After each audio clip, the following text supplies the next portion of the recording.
Muy buenas tardes a todos y bienvenidos un día más al invitado de Radio Francia Internacional.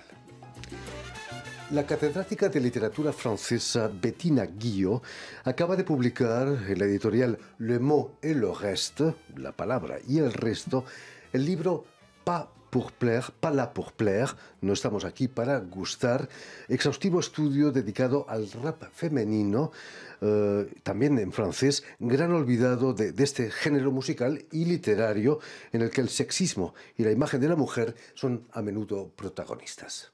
Y precisamente para hablarnos de este libro y de su pasión apenas velada por el rap, Bettina Guillot ha sido tan amable de venir hasta nuestros estudios. Muy buenas tardes, Bettina. Buenas tardes. Y sobre todo, muchísimas gracias por haber hecho el esfuerzo de venir hasta nosotros. No, gracias a ustedes. Permíteme, Bettina, que explique ante todo que has nacido en Buenos Aires, en la capital de Argentina, en 1975, donde vas a realizar estudios de francés como lengua extranjera. Pero cuéntanos, ¿qué es lo que despertó en ti el interés por la lengua de Molière? Bueno, sí, pienso que son cuestiones familiares. Yo soy de origen italiana, como muchos argentinos, y mi abuela era una gran fanática de las lenguas extranjeras y las había aprendido de manera autodidacta, totalmente sola. Y entre esas lenguas que había aprendido fue el francés. Y indirectamente pienso que me transmitió ese gusto por la lengua francesa y sobre todo por la literatura francesa, porque fue ese primer interés por escritores franceses que me hizo dar ganas de aprender el francés en su momento. Tenía 20 años en ese entonces y ahí fue que me lancé a aprender el francés. Además, Buenos Aires tiene mucho de parisina, ¿no? La arquitectura. Sí, efectivamente. Y bueno, y tenemos toda una tradición en Argentina muy ligada con Francia, ya desde la época del tango. Las letras de tango hablan mucho de París, de esos tangueros que vivieron en París y esa relación tan estrecha entre París y Buenos Aires. Incluso Borges decía que el sueño de todo argentino es de vivir en París. Entonces, siempre esa idea para los argentinos de París como una ciudad mítica, soñada. Y bueno, creo que seguí de una manera muy poco tal vez original ese camino de interesarme a la lengua francesa. Sueño no solo de los argentinos, muchos latinoamericanos, efectivamente. Artistas sobre todo. Vas a continuar tus estudios naturalmente aquí en Francia para especializarte en literatura francesa del 20 y el 21, es decir, de literatura ultracontemporánea. Si la literatura contemporánea es la de hoy en día, la ultracontemporánea está más allá, es de mañana quizás. Sí, es difícil de definir. En realidad yo vengo a París, a Francia en el 2003, ya había terminado mis estudios en Argentina de profesora de francés lengua extranjera y un poco como el recorrido habitual de un profesor de francés es venir a Francia, pasar un cierto tiempo para practicar la lengua en el lugar efectivamente donde se habla más. Y al mismo tiempo quiero hacer continuar mis estudios universitarios, pero específicamente en literatura francesa. Y entonces es lo que hago, vengo a hacer en la época no se llamaba así, pero sería el equivalente de un máster 2 aquí en literatura francesa. Y en ese momento me intereso en un tema que no tiene nada que ver con el rap, que es, a mí me gustaba mucho André Malraux, y me interesó en el viaje que hizo Malraux en Argentina cuando él era ministro de Charles de Gaulle. Entonces voy a estudiar un poco ese viaje y su relación con escritores argentinos en los años 70. Y bueno, nada que ver, pero fue mi primer paso como investigadora en literatura francesa en ese momento. Malraux, que fue el primer ministro de Cultura del mundo, no solo de Francia. Sí. Antes no existía el Ministerio de Cultura. El Ministerio de la Guerra y de Defensa pero no el de Cultura. ¿Cuándo empiezas a interesarte por el rap? Porque como cuentas en tu libro, no das la imagen de alguien que pueda interesarse por el rap. Para nada. Yo vengo en fines del 2003, 2004, entonces estoy trabajando sobre Malraux, sobre escritores los años 70 en Argentina, y siempre leí mucho literatura francesa sobre todo, y al mismo tiempo en el 2005 son las grandes manifestaciones en los barrios pobres, si se puede decir, primero empezaron en la región de París y después se extendieron en toda Francia, donde los jóvenes quemaban autos principalmente, y que yo lo veía digamos, como extranjera y como incluso muchos franceses también que no conocen esos barrios, las imágenes en la televisión y no entender lo que estaba pasando, por qué de repente la guerra civil en Francia aparece. Y ahí es cierto que un poco el sonido de fondo, la música de fondo de todo ese contexto era el rap, y ahí descubro el rap por la primera vez. Lo empiezo a escuchar. Y eso lo cuento en mi primer libro, en la introducción, fue como un momento estético muy fuerte, o sea, porque un año antes sí, a veces escuchaba rap en las radios y eso era ruido, para mí era absolutamente ruido, pero en ese momento era como que empezaron a hacer textos poéticos muy claros para mí y fue como un shock estético muy fuerte. Y al mismo tiempo me llama la atención el trabajo de escritura que hay en esos textos y me hacen pensar a textos literarios franceses que estaba leyendo, que había leído y empiezo a ponerlos en relación. Y ahí me empieza como a apasionar el rap, lo empiezo a descubrir, a escuchar cada vez más, a interesarme, me empiezan a gustar ciertos raperos y otros no. Y un año más tarde decido como orientar mis estudios hacia eso y propongo a la universidad, en los estudios literarios acá en Francia, si habría algún profesor que le interesaría dirigir una tesis doctoral en literatura francesa sobre el rap. No fue fácil, pero lo encontré. Fue gracioso porque en su momento encontré una profesora especialista del siglo XVII francés, pero que se interesaba mucho en la relación entre literatura y violencia. Entonces, el rap formaba parte de cosas que le empezaban a interesar. Porque el rap tiene textos poéticos, pero es una poesía de combate. ¿Se puede...? Sí. Hay muchas cosas que se ponen efectivamente en práctica. Al mismo tiempo, lo que muestro en el primer libro que trabajé, que es sobre rap y literatura. El primer libro se llama Sin faltas de ortografía, rap y literatura. Sí, que ese libro en realidad sale de mi tesis. O sea, hice mi tesis doctoral sobre ese tema y la reescribí para poder editarla en una edición más que no sea catedrática, porque no es una edición catedrática.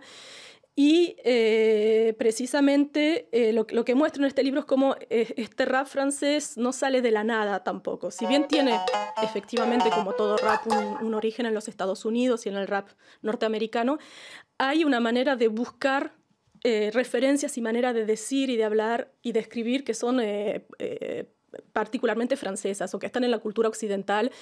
Y de ahí, por ejemplo, cosas que se hacían ya en la Edad Media, lo que era toda la literatura oral, los trovadores, por ejemplo, que se hacían como especie de batallas de poesía y todo eso, y todas esas cosas se retoman actualmente en el rap, y que lo que es interesante es que los raperos mismos son conscientes, muchos raperos, que se interesan en esas formas antiguas de poesía para trabajar sus propios textos.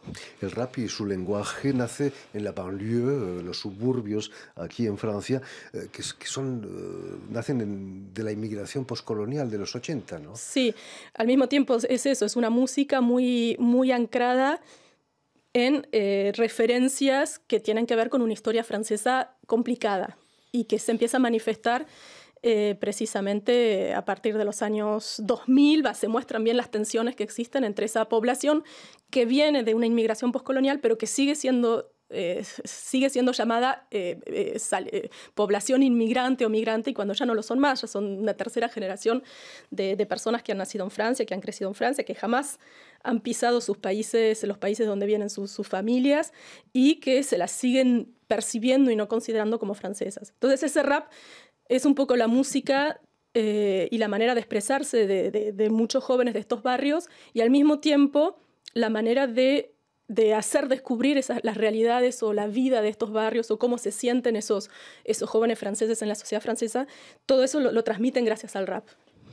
Inmigración que no solamente es argelina o norteafricana en general. Seguro que te has interesado por Sebastián Roca, un rapero francés con orígenes colombianos. Colombianos, ¿no? Sí. Que además rapeaba primero en francés, pero luego en español también. Sí, precisamente Roca, bueno, él forma parte de uno de los primeros grupos de rap en los años 90 acá en Francia, que se llama La Clica.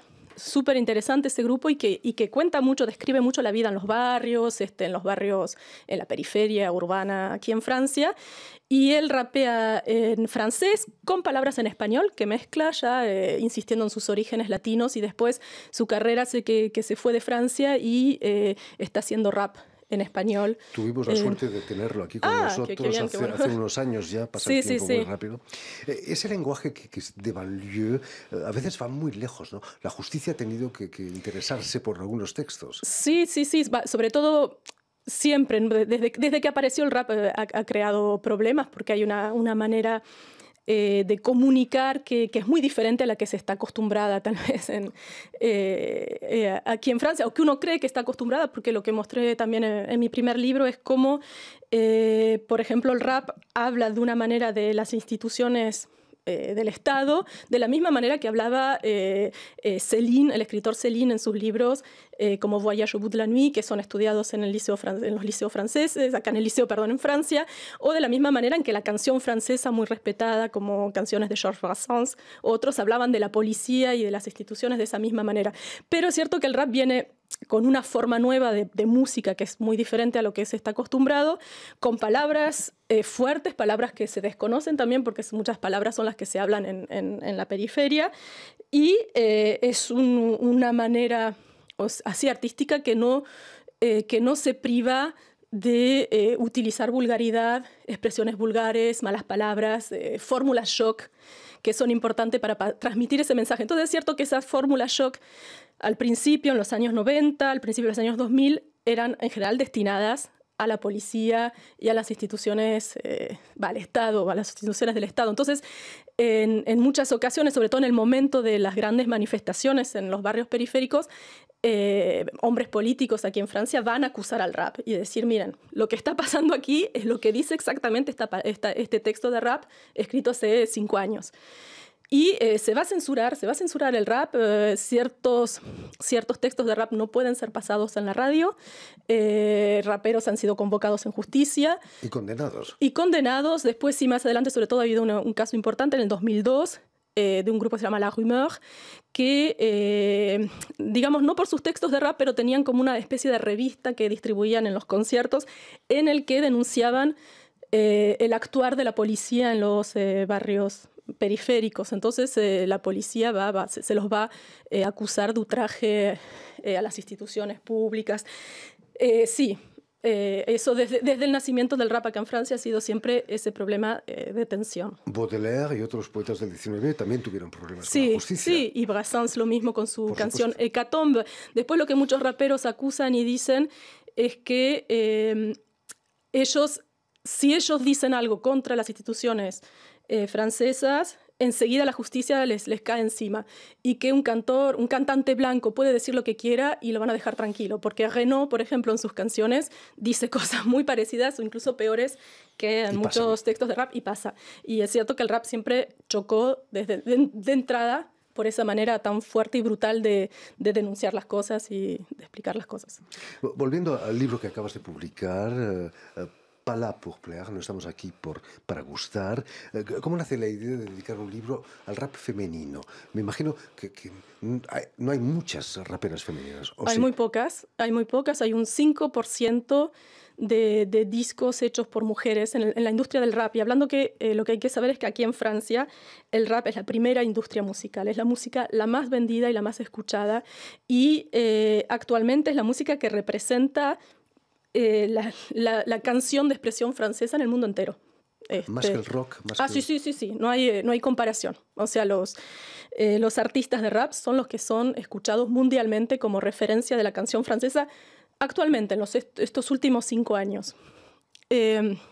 Entonces, digamos que es la música que tiene más aceptación, si se puede decir, comercial, porque es sumamente vendida, sumamente escuchada, y al mismo tiempo es la música que más conflictos crea con respecto a muchas cosas.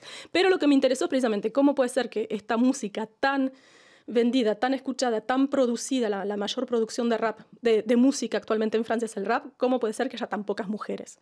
5% de mujeres nada más. Es que el ambiente del rap es muy machista, ¿no? Muy sexista. La mujer es un oscuro objeto del deseo solamente. Sí y no. O sea, ahí fue como el gran... Entonces quise como estudiar eso, decir, bueno, a ver estas mujeres que existen. Al mismo tiempo, cuando hice mi primer trabajo, el rapero, lo digo en masculino, pero el rapero que más me interesó, que más me gustó, es una mujer, Kassé.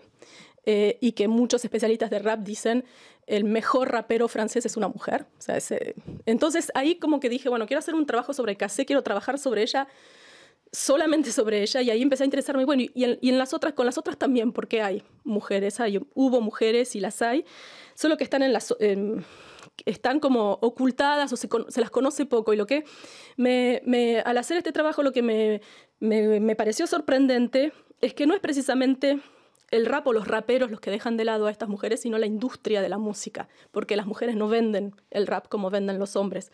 Entonces, muchas mujeres con carreras o con obras de muy buena calidad, incluso a veces de mejor calidad que ciertos raperos hombres, las van a despreciar en las casas de discos porque les van a interesar producir a un hombre y no a una mujer. Lo que hay que saber es que el ambiente de la música en general es muy misógino. El rock es lo mismo, parece que la música clásica lo mismo, o sea, las mujeres que se destacan son muy pocas, a las que se le da espacio son muy pocas, o sea que el rap no sería muy diferente de todas las demás con respecto a eso.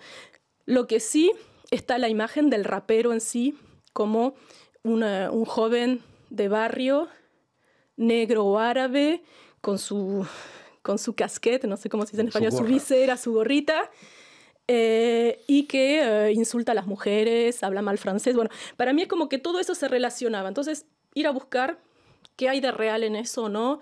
¿Por qué tenemos esa imagen del francés blanco como un caballero, un gentleman, y del joven negro o árabe como el que habla mal de las mujeres? No solo es en Francia. Sí, pero bueno, está como esa imagen muy repandida. Y interesándome en la trayectoria de estas mujeres, de estas raperas, en general siempre trabajaron muy bien con los hombres, con los raperos hombres, y no fueron...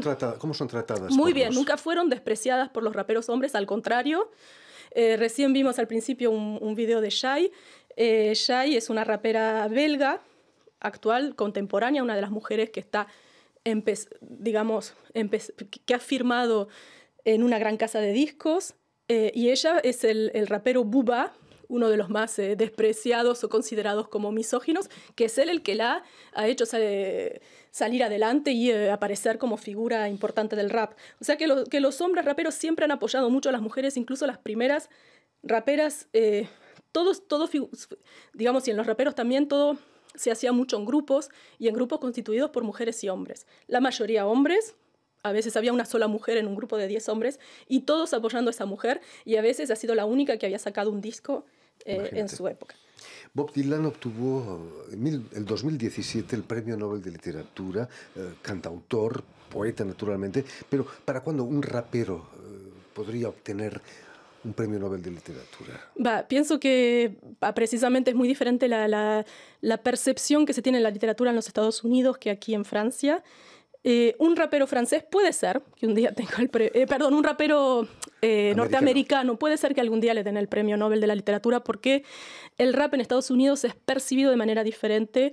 En las universidades se estudia el rap, hay cátedras que proponen estudios de rap o trabajar el rap desde el punto de vista literario. Aquí en Francia es algo todavía muy marginal y sobre todo es una música muy mal considerada, si bien es una música que vende muchísimo, es una música considerada como vulgar, inferior.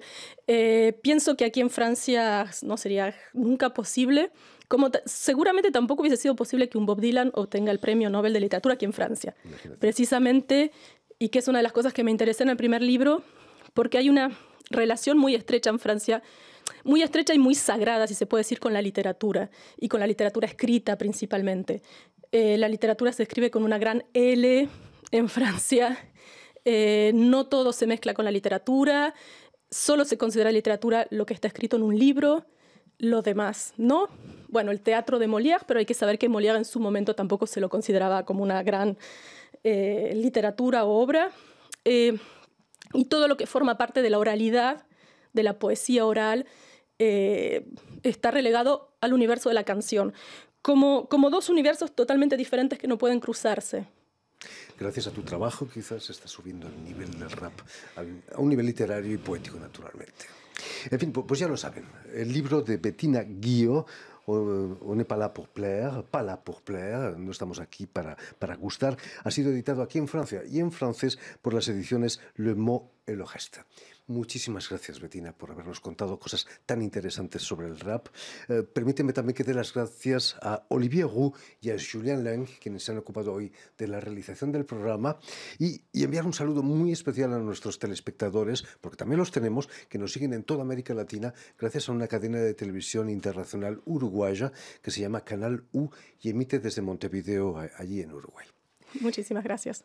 Y a ustedes muchísimas gracias por su atención y les damos cita para una nueva edición de El Invitado de Radio Francia Internacional.